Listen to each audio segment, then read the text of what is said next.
Hello everyone, in this video, I will show you how to fix Windows Update when it gets stuck and does not move forward.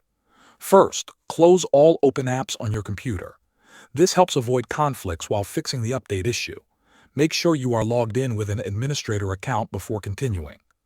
Now, we will delete the temporary Windows Update download files.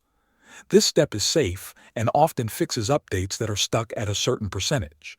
Click on the File Explorer and open Local Disk C, and then open the Windows folder. Scroll down and find the Software Distribution folder and open it. Inside, open the Download folder. Select all files and folders inside this folder, right-click and choose Delete. If Windows asks for permission, click Continue. If some files cannot be deleted, skip them and continue. When finished, close File Explorer. Next, we will run the Windows Update Troubleshooter. Click on the Start button and open Settings. Click on System, then scroll down and click Troubleshoot. Select Other Troubleshooters.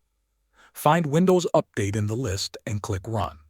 Let the troubleshooter scan your system and apply any fixes it finds. When it finishes, restart your computer. After restarting, open Settings again and go to Windows Update. Click Check for updates and see if the update starts downloading or installing normally. In many cases, the update will no longer be stuck. If the issue still continues, make sure you have enough free disk space and a stable internet connection. You can also temporarily disable third-party antivirus software and try updating again. Thanks for watching.